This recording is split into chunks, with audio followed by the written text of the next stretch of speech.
Bom dia, graça e paz do Senhor Jesus, tudo bem? Estamos durante essa semana tratando sobre temas que são tabus dentro da igreja e que por muitas vezes são evitados de ser tratados com medo de não ter audiência ou para poder não ser um ponto frágil dentro da igreja. Mas nós precisamos tratar. Hoje eu gostaria de tratar sobre o ministério pastoral feminino e quero embasar no texto de 1 Timóteo, capítulo 2, dos versos 9 a 12. Diz assim as Escrituras Sagradas: que do mesmo modo as mulheres se ataviem em um traje honesto, com pudor e modéstia, não com tranças ou com ouro ou pérolas ou vestidos preciosos, mas, como convém a mulheres que fazem profissão de servir a Deus, com boas obras. A mulher aprenda em silêncio com toda sujeição. Não permito, porém, que as mulheres ensinem, nem use de autoridade sobre o marido, mas que esteja em silêncio. Eu poderia entrar em vários temas relacionados a isso. E a primeira abordagem seria a respeito de que Paulo poderia estar sendo machista, ou Paulo está sendo retrógrado, ou de que a Bíblia precisa ser contextualizada. Veja, cuidado com as coisas que a gente vai pensar e até falar. O movimento de pastoras dentro da igreja surge em paralelo ou em concomitante com o movimento feminista em meados de 1950, 1940 e pouco. E aí começam a surgir aos poucos isso. Olha, queridos, eu não sou machista. Aliás, eu acredito de forma clara e veemente que a mulher é extremamente capaz para realizar tarefas e algumas delas com mais excelência, com muito mais qualidade do que homens. Não concordo com a ideia de que mulher é um sexo frágil. Pelo contrário. E se existisse alguma fragilidade, coisa que eu não concordo, a fragilidade da mulher é exatamente a força dela.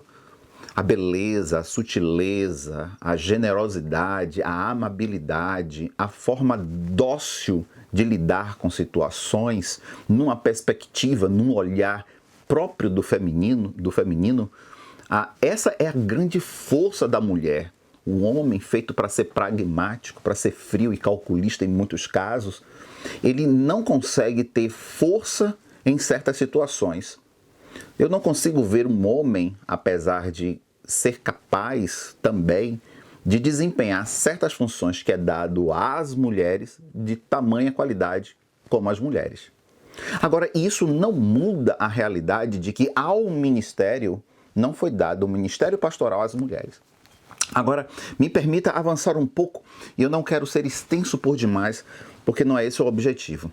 Depois do movimento de feminismo, em que as mulheres começam a querer, vou usar bem claramente essa expressão, para que não haja discussão muito ampla, mas quando as mulheres começam a querer disputar com homens na sociedade, cargos que outrora não eram delas, direitos que outrora não eram delas, ela acabou se perdendo na convocação dos seus direitos, na luta dos seus próprios direitos.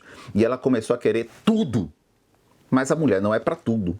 Tanto quanto se os homens tivessem um movimento de masculinidade e queressem tomar tudo para si e quisessem tomar o papel que é da mulher, que não era para ser dos homens. E é interessante a gente observar que algumas dessas disputas eram desnecessárias, porque não eram campos femininos, e elas acabaram tomando. Aí acontece que, para se adequar à situação, muitas igrejas aceitou para não perder mulheres que eram feministas. E aí, para não perder os seus maridos, elas acabavam aceitando as mulheres que gritavam mais alto do que os homens dentro de casa. E não é pouco comum mulheres que mandam muito mais do que os maridos, quando na realidade dentro de casa é para ser um acordo entre dois sobre o que vai acontecer dentro de casa. Mas tem homens que abaixam a cabeça porque se submetem à mulher.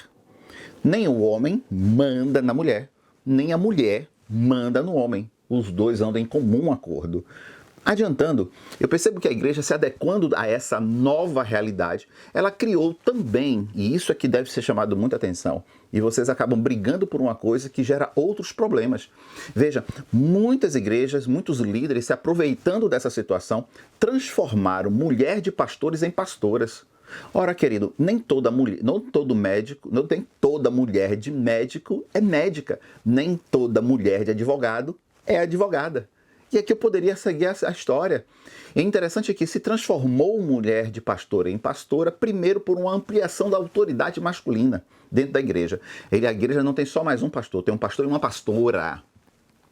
E o segundo, que vocês não percebem, e que é grave tanto quanto há muitos pastores, transformar a mulher em pastora, ele aumenta a renda da família. Porque se ele é pastor, por isonomia de trabalho, por isonomia de direito, por igualdade de direitos, se ela tem título, tem responsabilidade, tem também direitos. Logo, o salário da família aumenta.